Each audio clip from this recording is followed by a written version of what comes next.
केसी वेणुगोपाल जी, रणदीप सुरजेवाला जी, मल्लिकार्जुन खड़गे जी, डीके शिव कुमार जी, सिद्धरमैया जी,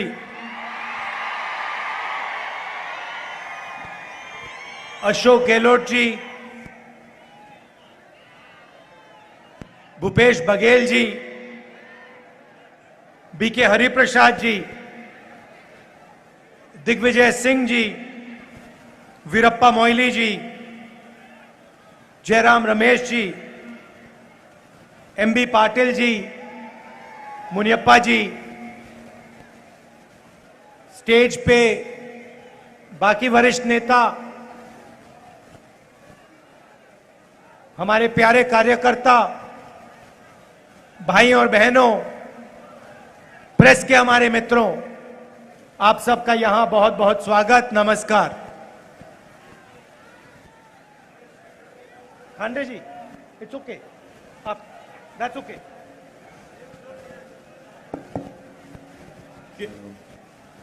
केसी वेणुगोपाल जी ಅವರೇ, no need no need.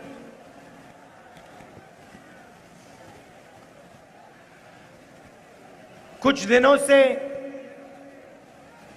अब हम भारत जोड़ो यात्रा पर कन्याकुमारी से कश्मीर जा रहे हैं।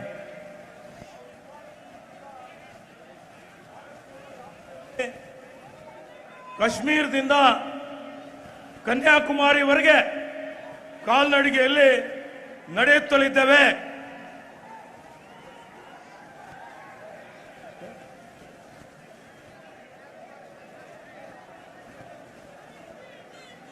तीन 3,500 किलोमीटर का सफर है। शुरुआत कन्याकुमारी में की,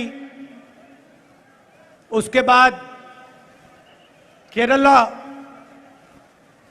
और अब कर्नाटक। 3,500 ಕಿಲೋಮೀಟರ್ ಒಂದು ಯಾತ್ರೆ ಇದೆ। ಮೊದಲು ಕೇರಳದಿಂದ ಪ್ರಾರಂಭ ಆಗಿ ತಮಿಳುನಾಡಿನಿಂದ कर्नाटक राज्यಕ್ಕೆ ಬಂದಿದ್ದೇವೆ। शुरुआत में हम सब ने सोचा था, मैंने भी सोचा था कि 3,500 किलोमीटर 3,500 किलोमीटर चलना आसान बात नहीं। ಪ್ರಾರಂಭದಲ್ಲಿ ನಾನು 3,500 ಕಿಲೋಮೀಟರ್ ನಡೆಯುವುದು ಸಾಮಾನ್ಯ ವಿಷಯವಲ್ಲ ಅಂತ ತಿಳ್ಕೊಂಡಿದ್ದೆ। मगर जब हमने चलना शुरू किया, पहले दिन, दूसरे दिन, 5वें दिन चलना काफी आसान लगने लगा। ನಾನು ಯಾವಾಗ ನಡಿಗೆ ಪ್ರಾರಂಭ ಮಾಡಿದೆ, 1ನೇ ದಿವಸ, 2ನೇ ದಿವಸ, 3ನೇ ದಿವಸ, 5ನೇ ದಿವಸ ದಿನ ಕಳೆದಂತೆ ನನ್ನ ನಡಿಗೆ ಬಹಳ ಸುಲಭವಾಗಿ ನಡೆಯುವಂತದ್ದಾಯಿತು। ऐसे लग रहा था कि कोई ना कोई शक्ति पीछे से पूरी यात्रा को आगे की ओर धकेल रही है। ನನಗೆ ಹಿಂಗೆ ಅನಿಸ್ತಾ ಇತ್ತು, ಯಾವುದೋ ಒಂದು ಶಕ್ತಿ ಈ ಯಾತ್ರೆಯನ್ನು ಹಿಂದಿನಿಂದ ನಮಗೆ ಮುಂದೆ ನಡಿಲಿಕ್ಕೆ ಅವಕಾಶ ಕೊಡ್ತಾ ಇದೆ, ಶಕ್ತಿ ಕೊಡ್ತಾ ಇದೆ। जब भी यात्रा में थकान होती है तो कोई ना कोई दौड़ता हुआ आता है, मदद करके चला जाता है। ಯಾವಾಗಲೂ ಯಾತ್ರೆಯಲ್ಲಿ ದಣಿವಾಗಿದ್ದಾಗ ಯಾರಾದರೂ ಓಡ್ತಾ ಬರ್ತಾರೆ, ಆ ಯಾತ್ರಿಗಳಿಗೆ ಸಹಾಯವನ್ನು ಮಾಡ್ತಾರೆ। कभी छोटा सा बच्चा कुछ कह देगा, कभी कोई विकलांग व्यक्ति आके कुछ कह देगा, कभी एक बुजुर्ग व्यक्ति आके कुछ कह देगा, उन शब्दों से मदद मिल जाती है। ಯಾವಾಗ ಸಣ್ಣ ಮಗು ಬಂದು ನಮಗೆ ಮಾತನಾಡ್ತಾರೆ, ಯಾವಾಗ ಒಬ್ಬ ವೃದ್ಧ ವ್ಯಕ್ತಿ ಬಂದು ಮಾತನಾಡ್ತಾರೆ, ಯಾವಾಗ ಒಬ್ಬ ಬೇರೆ ಮಹಿಳೆ ಬಂದು ಮಾತಾಡ್ತಾರೆ, ಅವಾಗ ನಮಗೆ ಮುಂದೆ ಹೋಗ್ಲಿಕ್ಕೆ ಹೆಚ್ಚಿನ ಶಕ್ತಿ ದೊರಕುತ್ತದೆ। और देखिए, ये पहली बार पब्लिक मीटिंग में बकरी आई है। ನೋಡಿ ಈಗ ಮೊದಲನೇ ಸಲ ನಮ್ಮ ಸಾರ್ವಜನಿಕ ಸಭೆಯಲ್ಲಿ ಕುರಿ ಬಂದಿದೆ। भैया उसको तंग मत करो, ಅದಕ್ಕೆ ತಂಗ ಮಾಡಬೇಡಿ। तो ये यात्रा हमने क्यों शुरू की? ಈ ಯಾತ್ರೆ ನಾವು ಯಾಕೆ ಪ್ರಾರಂಭ ಮಾಡಿದ್ದೇವೆ? इसका क्या मतलब है, इसका क्या लक्ष्य है, और ये जो हमें हर रोज मदद मिल रही है, ये क्यों मिल रही है? ಇದರ ಉದ್ದೇಶ ಏನಿದೆ, ಇದರ ಲಕ್ಷ್ಯ ಏನಿದೆ ಮತ್ತು ದಿನಾಲು ನಮಗೆ ಏನು ಶಕ್ತಿ ಕೊಡ್ತಾ ಇದೆ, ಇದರ ಹಿಂದೆ ಯಾರು ಏನಿದೆ ಅಂತ ಹೇಳಿ ನಾನು ಹೇಳಲಿಕ್ಕೆ ಬಯಸ್ತೇನೆ। और ये जो शक्ति हमें मदद कर रही है, ये किन लोगों की शक्ति है? ಇದೇನ್ ಶಕ್ತಿ ನಮಗೆ ಸಹಾಯ ಮಾಡ್ತಾ ಇದೆ, ಇದು ಯಾರದ್ದಿದೆ? और ये शक्ति हमें क्यों मदद कर रही है? ಈ ಶಕ್ತಿ ನಮಗೆ ಯಾಕೆ ಸಹಾಯ ಮಾಡ್ತಾ ಇದೆ? ये सवाल उठते हैं। ಈ ಪ್ರಶ್ನೆ ಹೇಳ್ತಾ ಇದೆ। हमने इस यात्रा को नाम भारत जोड़ो यात्रा दिया। ಈ ಯಾತ್ರೆಗೆ ನಾವು ಭಾರತ್ ಜೋಡೋ ಅಂತ ಹೆಸರನ್ನು ಇಕ್ಕಿದ್ದೇವೆ। क्योंकि हमें लगा और करोड़ों लोगों को लग रहा है कि बीजेपी आरएसएस की विचारधारा, नफरत की विचारधारा, हिंसा की विचारधारा देश को बांट रही है, देश को कमजोर कर रही है। ಏಕೆಂದರೆ ನಮಗೆ ಅನಿಸ್ತು ನಮ್ಮ ಜೊತೆಯಲ್ಲಿ ಕೋಟ್ಯಾಂತರ ಈ ರಾಷ್ಟ್ರದ ಜನರ ಭಾವನೆನೂ ಇದೆ। ಬಿಜೆಪಿ ಮತ್ತು ಆರ್ಎಸ್ಎಸ್ ನ ವಿಚಾರಧಾರೆ ಈ ದೇಶದಲ್ಲಿ ಹಿಂಸೆ, ಅಸೂಯೆಯನ್ನು ಬಿತ್ತರಿಸ್ತಾ ಇದೆ। ಅದನ್ನು ಇವತ್ತು ಎಲ್ಲಾ ಕಡೆ ವಿಭಜನೆ ಮಾಡ್ತಾ ಇದೆ ಅನ್ನುವಂಥದ್ದು। हिंदुस्तान पर यह एक प्रकार का आक्रमण है। ಭಾರತ ದೇಶದ ಮೇಲೆ ಇದು ಒಂದು ತರ ದಾಳಿ ಇದೆ। यह देशभक्ति नहीं है, यह देश के खिलाफ काम किया जा रहा है। ಇದು ದೇಶಭಕ್ತಿ ಅಲ್ಲ, ದೇಶದ ವಿರುದ್ಧ ಅವರು ಕೆಲಸ ಮಾಡ್ತಾ ಇದ್ದಾರೆ। आप देखिए, एक महीने से हम यात्रा में चल रहे हैं। ನೀವು ನೋಡಿ, ಈಗ ನಾವು ಒಂದು ತಿಂಗಳಿಂದ ಈ ಯಾತ್ರೆಯಲ್ಲಿ ನಡಿಗೆಯಲ್ಲಿ ನಡೀತಾ ಇದ್ದೇವೆ। अलग अलग धर्म के लोग, अलग अलग धर्म के लोग, अलग जात के लोग, बुजुर्ग लोग, युवा, बच्चे, सब एक साथ मिलकर प्यार से चल रहे हैं। ವಿವಿಧ ಧರ್ಮೀಯ ಜನರು, ವಿವಿಧ ಜಾತಿಯ ಜನರು, ಬೇರೆ ಬೇರೆ ಭಾಷೆಯ ಜನರು, ಅದರಲ್ಲಿ ವಿಶೇಷವಾಗಿ ಯುವಕರು, ಮಹಿಳೆಯರು, ವೃದ್ಧರು ಎಲ್ಲರೂ ಈ ಯಾತ್ರೆಯಲ್ಲಿ ನಮ್ಮ ಜೊತೆಯಲ್ಲಿ ನಡೀತಾ ಇದ್ದಾರೆ। यात्रा में आपको नफरत नहीं दिखाई देगी। ಈ ಯಾತ್ರೆಯಲ್ಲಿ ನಿಮಗೆ ದ್ವೇಷ ಎಲ್ಲೂ ಕಂಡು ಬರುವುದಿಲ್ಲ। यात्रा में आपको हिंसा नहीं मिलेगी। ಈ ಯಾತ್ರೆಯಲ್ಲಿ ನಿಮಗೆ ಹಿಂಸೆ ಕಾಣಸಿಗುವುದಿಲ್ಲ। भीड़ में किसी को चोट लगती है, कोई गिर जाता है, एकदम सब लोग उसकी मदद करते हैं। ಈ ಯಾತ್ರೆಯಲ್ಲಿ ಯಾರಾದರೂ ನೂಕು ನುಗ್ಗಲ್ದಲ್ಲೇ ಕೆಳಗೆ ಬಿದ್ದರೆ ಎಲ್ಲರೂ ಅವನಿಗೆ ಸಹಾಯ ಮಾಡ್ತಾರೆ। सवाल नहीं पूछते कौन से धर्म के हो, किस जात के हो, महिला हो, पुरुष हो, बच्चे हो, बुजुर्ग हो, यह नहीं पूछा जाता। एकदम मदद मिलती है। ಅವನಿಗೆ ಯಾರು ಪ್ರಶ್ನೆ ಕೇಳೋದಿಲ್ಲ, ನೀನು ಯಾವ ಜಾತಿಯವನಿದ್ದೆ, ಯಾವ ಧರ್ಮೀಯನಿದ್ದೆ, ನೀನು ಪುರುಷನಿದ್ಯಾ, ಮಹಿಳೆ ಇದೆಯಾ, ಯಾವ ಭಾಷೆ ಮಾತಾಡ್ತಾ ಇದ್ದೆ, ಆದ್ರೆ ಎಲ್ಲರೂ ಬಂದು ಕೆಳಗೆ ಬಿದ್ದವರನ್ನು ಸಹಾಯ ಮಾಡ್ತಾರೆ। और यह विचारधारा सिर्फ यात्रा की विचारधारा नहीं है, यह विचारधारा, यह सोच कर्नाटक की सोच है। ಈ ವಿಚಾರಧಾರೆ ಬರೀ ಯಾತ್ರೆ ವಿಚಾರಧಾರೆ ಅಲ್ಲ, ಈ ವಿಚಾರಧಾರೆ ಕರ್ನಾಟಕದ ವಿಚಾರಧಾರೆ ಆಗಿದೆ। और यह सिर्फ कर्नाटक की विचारधारा नहीं है, यह हिंदुस्तान की सोच है, हिंदुस्तान का इतिहास है।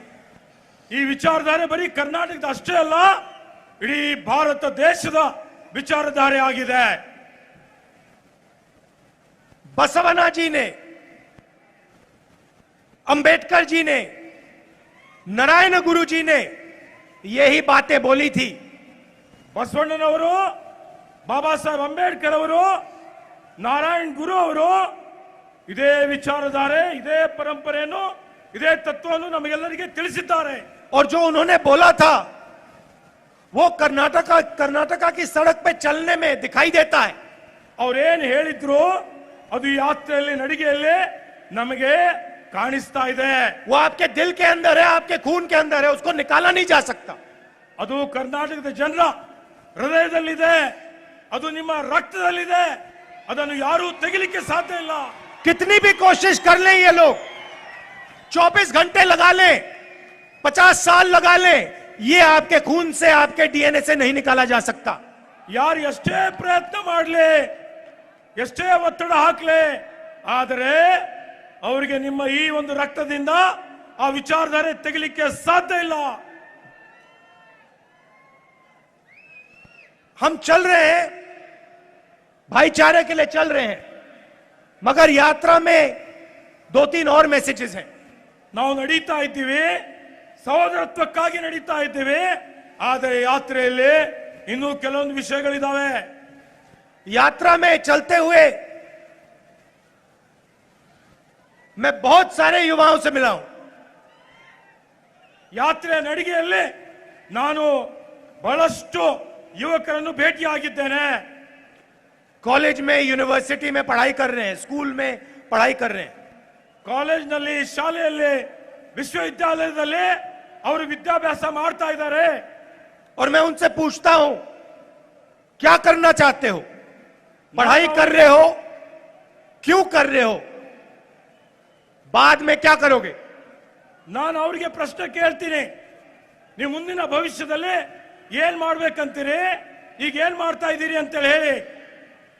कोई मुझे कहता है सॉफ्टवेयर इंजीनियर बनूंगा, कोई कहता है लॉयर बनूंगा, डॉक्टर बनूंगा, कोई बच्ची कहती है मैं पुलिस फोर्सेस में काम करना चाहती हूं। ಯಾವ ವಿದ್ಯಾರ್ಥಿ ಹೇಳ್ತಾನೆ ನಾನು ಸಾಫ್ಟ್ವೇರ್ ಇಂಜಿನಿಯರ್ ಆಗ್ತೀನಿ, ಯಾರು ಹೇಳ್ತಾರೆ ನಾನು ಇವತ್ತು ಶಿಕ್ಷಕನ ಆಗ್ತೀನಿ, ಬೇರೆ ಬೇರೆ ಉದ್ಯೋಗ ಮಾಡ್ತೀನಿ ಅನ್ನುವಂತ ವಿಚಾರವನ್ನು ಅವರೆಲ್ಲ ಹೇಳ್ತಾರೆ। उसके बाद मैं उनसे पूछता हूं, क्या तुम्हें लगता है, तुम्हें भरोसा है कि कॉलेज के बाद, स्कूल के बाद तुम्हें नौकरी मिलेगी? ಅದಾದ ಮೇಲೆ ನಾನು ಅವರಿಗೆ ಕೇಳ್ತೇನೆ, ನೀನು ನಿನ್ನ ವಿದ್ಯಾಭ್ಯಾಸ ಪೂರೈಸಿದ ಮೇಲೆ ನಿನಗೆ ನೌಕರಿ ಸಿಗುತ್ತಾ? जवाब मिलता है भरोसा नहीं है, हमें नहीं लगता कि हमें नौकरी मिलेगी। ಉತ್ತರ ಸಿಗ್ತದೆ, ನಮಗೆ ವಿಶ್ವಾಸ ಇಲ್ಲ, ನಮಗೆ ಅನ್ನಿಸೋದಿಲ್ಲ ನಮಗೆ ನೌಕರಿ ಸಿಗುತ್ತೆ ಅಂತ। आज हिंदुस्तान में 45 साल से सबसे ज्यादा बेरोजगारी है। ಇವತ್ತು ಹಿಂದೂಸ್ತಾನದಲ್ಲಿ 45 ವರ್ಷದ ಇತಿಹಾಸದಲ್ಲಿ ಎಲ್ಲಕ್ಕಿಂತ ಹೆಚ್ಚಿನ ನಿರುದ್ಯೋಗ ತಾಂಡವಾಡ್ತಾ ಇದೆ। प्रधानमंत्री ने कहा था हर साल 2 करोड़ युवाओं को रोजगार दूंगा। ಪ್ರಧಾನಮಂತ್ರಿ ಅವರು ಹೇಳಿದ್ರು ಪ್ರತಿ ವರ್ಷ 2 ಕೋಟಿ ಉದ್ಯೋಗ ಕೊಡ್ತೀನಿ ಅಂತ। कहां गए 2 करोड़ रोजगार? ಎಲ್ಲಿ ಹೋದು 2 ಕೋಟಿ ಉದ್ಯೋಗ? उल्टा करोड़ों युवाओं को बेरोजगार कर दिया है। ಅವರ ನೀತಿಯಿಂದ ಕೋಟ್ಯಾಂತರ ಯುವಕರು ಉದ್ಯೋಗ ಇದ್ದಿದ್ದು ಕಳೆದುಕೊಂಡು ಬಿಟ್ಟಿದ್ದಾರೆ। कर्नाटक में 2.5 लाख सरकारी पोस्ट वेकेंट क्यों हैं? ಕರ್ನಾಟಕ ರಾಜ್ಯದಲ್ಲಿ 2.5 ಲಕ್ಷ ಸರ್ಕಾರಿ ನೌಕರಿಗಳು ಯಾಕೆ ಖಾಲಿ ಇದೆ?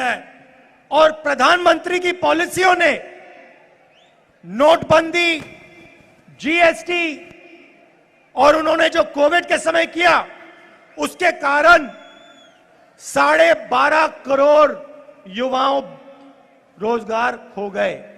ಪ್ರಧಾನಮಂತ್ರಿ ಅವರ ನೀತಿಯಿಂದ ಅವರೇನು ನೋಟ್ಬಂದಿ ಮಾಡಿದ್ರು, ಜಿಎಸ್ಟಿ ಅವೈಜ್ಞಾನಿಕವಾಗಿ ಅನುಷ್ಠಾನ ಮಾಡಿದ್ರು, ಇವೆಲ್ಲ ಅವರ ತಪ್ಪಿನಿಂದ 12.5 ಕೋಟಿ ಜನ अच्छा कर्नाटक में अगर आपको पुलिस का सब इंस्पेक्टर बनना है तो आप 80 लाख रुपए देकर बन सकते हो। ನೀವು ಕರ್ನಾಟಕ ರಾಜ್ಯದಲ್ಲಿ ಪೊಲೀಸ್ ಇನ್ಸ್ಪೆಕ್ಟರ್ ಆಗಬೇಕು ಅಂತ ಹೇಳಿದ್ರೆ 80 ಲಕ್ಷ ರೂಪಾಯಿ ಲಂಚ ಕೊಡಬೇಕಾಗ್ತದೆ। पैसा है, तो कर्नाटक में आप सरकारी नौकरी खरीद सकते हो।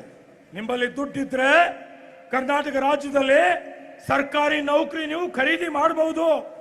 पैसा नहीं है तो जिंदगी भर बेरोजगार रहो। ದುಡ್ಡಿಲ್ಲ ಅಂತ ಹೇಳಿದ್ರೆ ಜೀವನ ಪರ್ಯಂತ ನಿರುದ್ಯೋಗಿಗಳಾಗಿ ಇರ್ತೀರಿ। कोऑपरेटिव बैंक्स में स्कैम, असिस्टेंट प्रोफेसर की नौकरियों के लिए स्कैम, ಸಹಕಾರಿ ಬ್ಯಾಂಕಿನಲ್ಲಿ ಹಗರಣ, ಉಪನ್ಯಾಸಕರ ನೇಮಕಾತಿಯಲ್ಲಿ ಹಗರಣ, ಎಲ್ಲಾ ನೇಮಕಾತಿಗಳಲ್ಲಿ ಬ್ರಹ್ಮಾಂಡ ಭ್ರಷ್ಟಾಚಾರ ಮತ್ತು ಹಗರಣ ನಡೀತಾ ಇದೆ।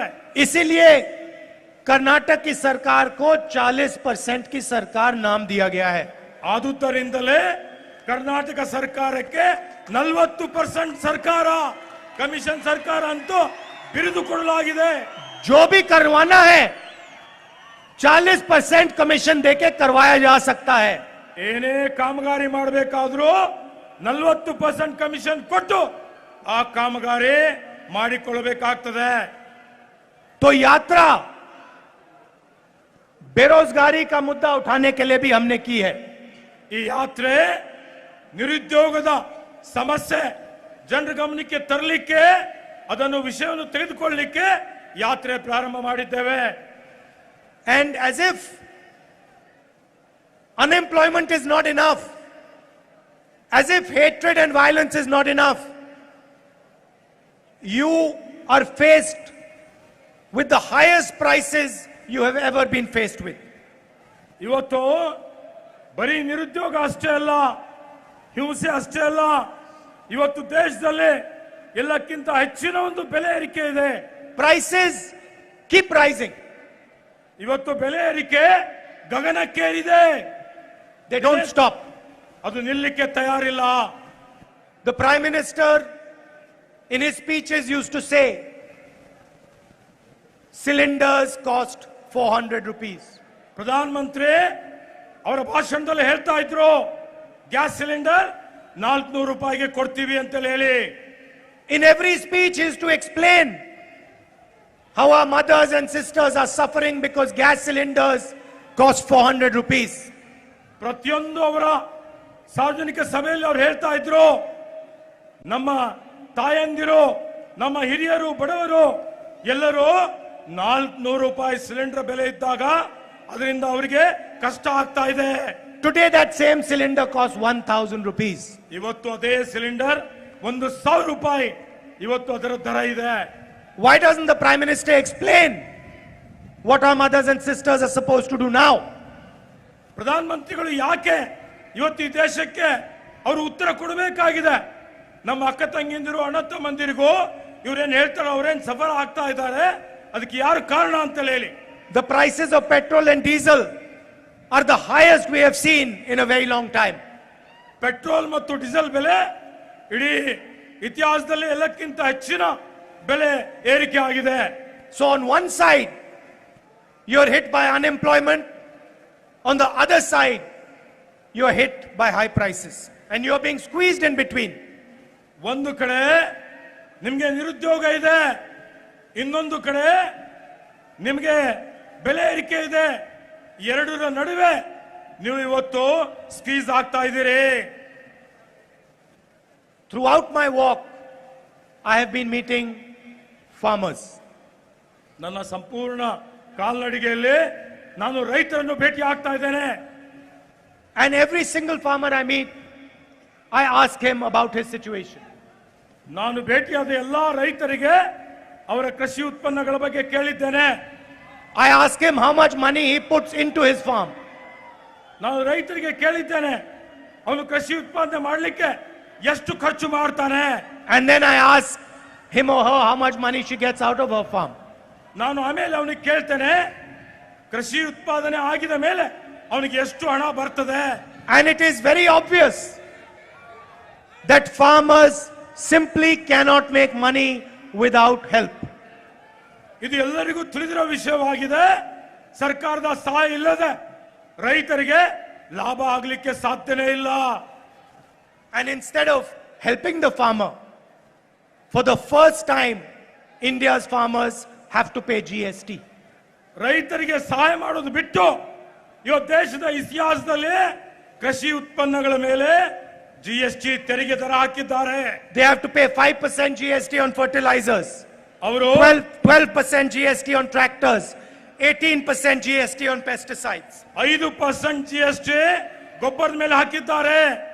ಅವರು 18% ಜಿಎಸ್ಟಿ 12% ಟ್ರ್ಯಾಕ್ಟರ್ ಮೇಲೆ ಹಾಕಿದ್ದಾರೆ. Farmer after farmer told me that they do not get the minimum support price. ರೈತರು ಪ್ರತಿಯೊಬ್ಬರು ನನಗೆ ಅವರಿಗೆ ಕನಿಷ್ಠ ಬೆಂಬಲ ಬೆಲೆ ಸಿಗೋದಿಲ್ಲ ಅಂತ ಹೇಳಿದ್ದಾರೆ. This is the situation that the farmers of Karnataka and the farmers of our country are facing. ಇವತ್ತು ರೈತರು ಇಡೀ ಕರ್ನಾಟಕದಲ್ಲಿ ಅಷ್ಟೇ ಅಲ್ಲ, ಇಡೀ ದೇಶದಲ್ಲಿ ಇಂಥ ಒಂದು ಸಂಕಷ್ಟವನ್ನು ಎದುರಿಸ್ತಾ ಇದ್ದಾರೆ. At the same time, the government is anti-SC, ST. ಅದೇ ರೀತಿಯಲ್ಲಿ ಈ ಸರ್ಕಾರ ಪರಿಶಿಷ್ಟ ಜಾತಿ ಪರಿಶಿಷ್ಟ ವರ್ಗದ ವಿರುದ್ಧ ಕೆಲಸ ಮಾಡ್ತಾ ಇದೆ. There is a 50% rise in atrocities against our SC and ST brothers and sisters. ಈ ಸರ್ಕಾರ ಬಂದ ಮೇಲೆ ಇವತ್ತು ಪರಿಶಿಷ್ಟ ಜಾತಿ ಪರಿಶಿಷ್ಟ ಪಂಗಡ ಜನರ ಮೇಲೆ 50% ದೌರ್ಜನ್ಯ ಜಾಸ್ತಿ ಆಗಿದೆ. Money that was supposed to be for the development of SC and ST communities has been diverted. 8,000 crores of your money has been diverted from you and taken from you. Karnataka ರಾಜ್ಯದಲ್ಲಿ ಪರಿಶಿಷ್ಟ ಜಾತಿ ಪರಿಶಿಷ್ಟ ಪಂಗಡ ಜನರಿಗೆ ಮೀಸಲಿಟ್ಟಂತ 8,000 ಕೋಟಿ ರೂಪಾಯಿ ಬೇರೆ ಕಾಮಗಾರಿಗಳಿಗೆ ಇವರು ಸ್ಥಳಾಂತರ ವರ್ಗಾವಣೆ ಮಾಡಿದ್ದಾರೆ. And when we were in power, we constituted the Nangmohan Das committee. ನಾವು ಸರ್ಕಾರದಲ್ಲಿದ್ದಾಗ ನಾಗಮೋಹನ್ ದಾಸ್ ಜಸ್ಟಿಸ್ ನಾಗಮೋಹನ್ ದಾಸ್ ಸಮಿತಿಯನ್ನು ರಚನೆ ಮಾಡಿದ್ದೇವೆ. It recommended an increase in ST reservation from 3% to 7%. Nagamohan Das ಸಮಿತಿ SC ST ರಿಸರ್ವೇಶನ್ SCಗೆ ಇವತ್ತು 15ರಿಂದ 17, STಗೆ 3ರಿಂದ 7% ಜಾಸ್ತಿ ಮಾಡಲಿಕ್ಕೆ ಶಿಫಾರಸು ಮಾಡಿದೆ.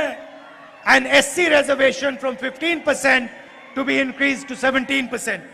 ಪರಿಶಿಷ್ಟ ಜಾತಿಯ ಮೀಸಲು 15ರಿಂದ 17%ಗೆ ಇವತ್ತು ಶಿಫಾರಸು ಮಾಡಿದೆ.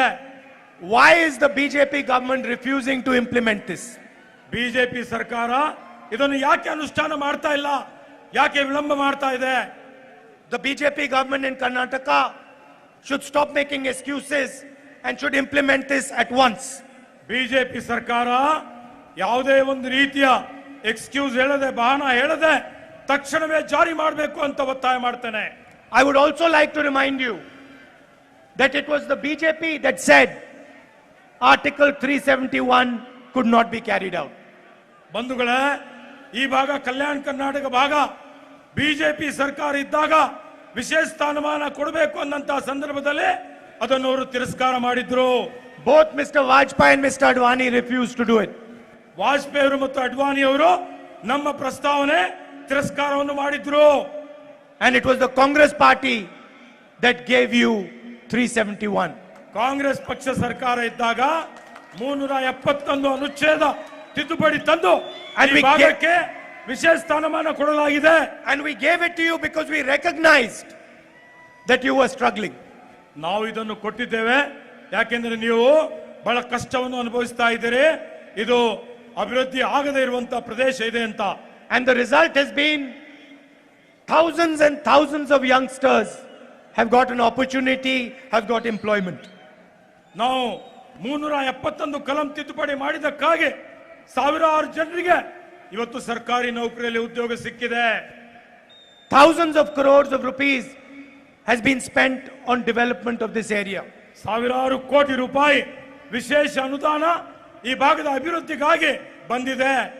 And lakhs of students have got admission in medical and engineering colleges and other courses. ಲಕ್ಷಾಂತರ ವಿದ್ಯಾರ್ಥಿಗಳು ಇವತ್ತು ವೈದ್ಯಕೀಯ ವಿಜ್ಞಾನ ಸಂಸ್ಥೆಯಲ್ಲಿ, ಎಂಜಿನಿಯರಿಂಗ್ ಕಾಲೇಜಲ್ಲಿ, ಅಗ್ರಿಕಲ್ಚರ್ ಕಾಲೇಜಲ್ಲಿ ಪ್ರವೇಶವನ್ನು ಪಡೆದಿದ್ದಾರೆ. I would like to conclude by saying we have a long relationship between my family and Bellary. ನಾನು ಈ ಭಾಷಣ ಮುಕ್ತಾಯಕ್ಕಿಂತ ಮೊದಲು ಈ ಒಂದು ಬೆಳ್ಳಾರಿ ಮತ್ತು ನಮ್ಮ ಪರಿವಾರದ ಅನ್ಯೋನ್ಯವಾದಂತ ಒಂದು ಬಾಂಧವ್ಯ ಇದೆ, ಸಂಬಂಧ ಇದೆ. My mother fought an election from here and got wholehearted support from the people of Bellary. ನನ್ನ ತಾಯಿಯವರಾದಂತ ಶ್ರೀಮತಿ ಇಂದಿರಾ ಗಾಂಧಿ ಅವರು ಇಲ್ಲಿ ಲೋಕಸಭೆಯಲ್ಲಿ No, no. ನಿಂತು ನಿಮ್ಮೆಲ್ಲರ Sonia Gandhi. ಶ್ರೀಮತಿ ಸೋನಿಯಾ ಗಾಂಧಿ ಅವರು ಈ ಕ್ಷೇತ್ರದಲ್ಲಿ ಚುನಾವಣೆಯಲ್ಲಿ ನಿಂತು ನಿಮ್ಮೆಲ್ಲರ ಸಹಕಾರದಿಂದ ಪ್ರಚಂಡ ಬಹುಮತದಿಂದ ಗೆದ್ದಿದ್ದಾರೆ. And my grandmother Indira Gandhi ji fought from Chikmagalur. ಮತ್ತೆ ನನ್ನ ಅಜ್ಜಿ ಇಂದಿರಾ ಗಾಂಧಿ ಅವರು ಚಿಕ್ಕಮಗಳೂರಿನಿಂದ ಲೋಕಸಭೆಯಿಂದ ಗೆದ್ದು ಬಂದಿದ್ದಾರೆ. So I cannot forget that. ನಾನು ಇದನ್ನು ಮರೀಲಿಕ್ಕೆ ಸಾಧ್ಯನೇ ಇಲ್ಲ. I'd like to also thank all of you for walking with us through Karnataka. ನನ್ನ ಜೊತೆಯಲ್ಲಿ ನೀವೆಲ್ಲ ಕಾಲ್ನಡಿಗೆಯಲ್ಲಿ ಭಾಗವಹಿಸಿದ್ದಕ್ಕಾಗಿ ಹೃದಯಪೂರ್ವಕ ಧನ್ಯವಾದಗಳನ್ನು ಕೋರುತ್ತೇನೆ. And I got to understand the heat that you face in Bellary. ನಾನು ಈಗ ಅರ್ಥ ಆಗಿದೆ ಈ ಬೆಳ್ಳಾರಿಯ ಬಿಸಿಲು ಯಾವ ರೀತಿಯಲ್ಲಿ ನಿಮಗೆ ತೊಂದರೆ ಕೊಡ್ತದೆ ಅನ್ನುವಂಥದ್ದು. And we are not even in the full summer right now. ನಾವು ಇನ್ನೂ ಪೂರ್ತಿ ಬೇಸಿಗೆಯಲ್ಲಿ ಬಂದಿಲ್ಲ. So walking in the streets, I was thinking about how difficult it must be to be a farmer or a laborer in full summer in Bellary. ನಾನು ರಸ್ತೆಯಲ್ಲಿ ನಡಿಗೆ ಮಾಡ್ತಾ ಇದ್ದಂತಹ ಸಂದರ್ಭದಲ್ಲಿ ಈ ಬೆಳ್ಳಾರಿಯಲ್ಲಿ ಒಬ್ಬ ರೈತ, ಒಬ್ಬ ಕಾರ್ಮಿಕ ಈ ಬಿಸಿಲಿನಲ್ಲಿ ಯಾವ ರೀತಿಯಲ್ಲಿ ದುಡಿಮೆ ಮಾಡ್ತಾನೆ, ಎಷ್ಟು ಕಷ್ಟ ಅನುಭವಿಸ್ತಾನೆ ಅನ್ನುವಂಥದ್ದು ನಾನು ತಿಳಿದುಕೊಂಡಿದ್ದೇನೆ. And I would like to tell all the farmers, all the laborers and all the small and medium business people in Bellary that we will help you. When we come to power, we will help you. We will make your life easier and we will support you the way a government should. ನಾನು ಮತ್ತೆ ತಮ್ಮೆಲ್ಲರಿಗೆ ವಿಶ್ವಾಸ ಕೊಡ್ತಾ ಇದ್ದೀನಿ. ಬೆಳ್ಳಾರಿಯ ರೈತರು, ಕಾರ್ಮಿಕರು, ವಿದ್ಯಾರ್ಥಿಗಳು, ಮಹಿಳೆಯರು, ಇವತ್ತೇನು ಸಿದ್ಧ ಉಡುಪೆ ಮಾಡುವಂತ ಏನು ಕಾರ್ಯಕರ್ತರಿದ್ದೀರಿ, ಪ್ರತಿಯೊಬ್ಬರಿಗೂ ಇಲ್ಲಿನ ಸರ್ವಾಂಗೀಣ ಅಭಿವೃದ್ಧಿಗಾಗಿ ನಾವು ನಮ್ಮ ಸರ್ಕಾರ ಬಂದ ಮೇಲೆ ಸಹಾಯ ಮಾಡ್ತೀವಿ, ಅಭಿವೃದ್ಧಿ ಮಾಡ್ತೀವಿ. ಇವತ್ತು ನಿಮ್ಮನ್ನು ನಿಮ್ಮ ಗಮನದಲ್ಲಿ ಇಟ್ಕೊಡ್ತೀವಿ ಅನ್ನುವಂತ ವಿಶ್ವಾಸ ಕೊಡ್ತೇನೆ. Thank you for walking with us. Thank you for your love and affection. Thank you for your help. ನಮ್ಮ Namaskar. ಜೊತೆಯಲ್ಲಿ ನಡಿಗೆ ಮಾಡಿದ್ದಕ್ಕಾಗಿ ನಿಮಗೆ ಧನ್ಯವಾದಗಳನ್ನು ಅರ್ಪಿಸುತ್ತೇನೆ. ಧನ್ಯವಾದ. Thank you. बहुत बहुत शुक्रिया आदरणीय राहुल गांधी जी आपके ओजस्वी भाषण के लिए. ಹೆಚ್ಚಿನ ವಿಡಿಯೋಗಳಿಗೆ ಪ್ರತಿಧ್ವನಿ ಯೂಟ್ಯೂಬ್ ಚಾನೆಲ್ ಸಬ್ಸ್ಕ್ರೈಬ್ ಮಾಡಿ, ಬೆಲ್ ಐಕಾನ್ ಕ್ಲಿಕ್ ಮಾಡಿ.